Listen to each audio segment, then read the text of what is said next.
And I think that's the question that's on all of our hearts today is what is the value of a mom's life? You know, when you hear about a mom dying for $25 worth of gas, you know, is it worth it to us to save that mom's life? Or this story, like, she would have died without sutures. You know, I think at some point we all have to stand up and say, this is not okay. We have a plan in place to change it, but we just need you to come on board. Please call that number on your screen right now. We're not here, as John said earlier in the hour, this doesn't benefit us. We're not here for ourselves, but we're here to be a voice for moms. Dr. Jean, you are a warrior for moms, and we're so pleased to work with you, the credible work that you're doing. What does it mean to you when a mom is dying for something as simple as sutures?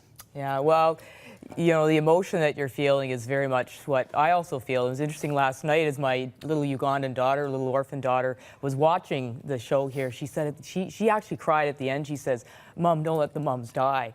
And of course, her biological mother, we don't actually know what happened to her. But it was a reminder to me of the impact of a child losing its mother. And my little daughter was fortunate that she's joined us, but there's thousands and thousands of children in East Africa that do not have a mother.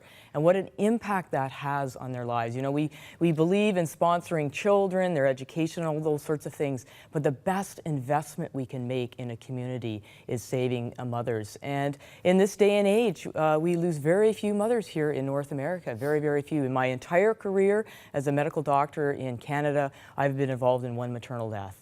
And yet in Uganda, talk to my colleague, Dr. Eve, and there's not a week goes by that she is not involved somehow. So it's a preventable complication, it's a preventable death, but it has huge ripple effect all throughout the society. And you know, sometimes I think here in North America, we put a wall up between us and them, and we think somehow it's easier because it happens all the time, or it's less impactful. But what is the impact when a mom dies on the family?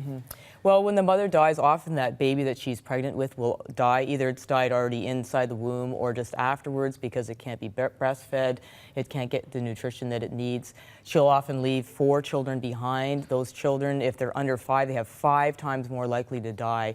Things like infectious diseases, if they had gotten their immunizations, that mother would have made sure that that child got its immunization. It's the mothers that make sure that the children go to school. And so it has a ripple effect throughout the whole of the family. And then finally, the husband, if he loses his wife, within a short period of time, he's out trying to find another wife to help with his family. And he's then exposing himself to HIV and all the other challenges of starting again.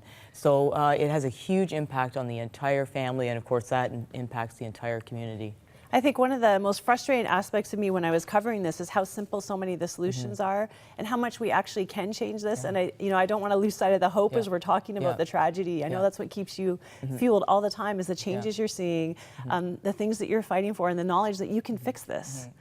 You know, I just want to thank you so much. We're so excited to partner, and we're so excited to see what's going to happen out of this week, because I know that women are literally going to live and die as a result of what happens out of this week, and we're going to save thousands and thousands of lives. So thank you for being our partner on the ground and the warrior who makes this happen. Well, we're excited to be partners with Crossroads, and the support that you've given to us really, really means a lot, and to be that voice for the voiceless. And I guess I feel that's our role, is Save the Mothers, is voice for the voiceless, and we're so grateful for the voice that you have given us as well, too. Thank you so much.